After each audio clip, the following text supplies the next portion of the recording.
Arthur Morgan's relationship with the natural world is one of the most unique aspects of his character in Red Dead Redemption 2. At first glance, he's the hardened enforcer of the Van der Linde gang, a man who lives off violence and intimidation. But when you slow down and pay attention to how he interacts with the wilderness, you realize there's a different side to him, one that reveals more about his inner struggle than any gunfight ever could. Arthur doesn't just hunt for survival. He sketches animals in his journal, noting their habits and beauty. When you take time to go hunting with him, the way he describes the process is deliberate and respectful, as though he understands that taking an animal's life is a serious act. He criticizes wastefulness, and he teaches players to use every part of what they hunt. This care for the natural order contrasts sharply with the chaos and greed that defines Dutch's gang. The wilderness also serves as Arthur's escape. Away from Dutch's endless speeches and Micah's scheming, Arthur finds peace in fishing trips with Jack, or in quietly observing wildlife while traveling.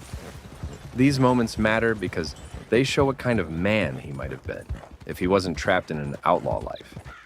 There's a gentleness to Arthur that only surfaces when he's in nature, away from the violence that surrounds him. When Arthur contracts tuberculosis, his bond with the natural world takes on new meaning. As his body weakens, he becomes more reflective. The player can notice how much time he spends writing about the landscapes, the animals, even the skies he sees. He begins to cherish the little things because he knows his time is limited.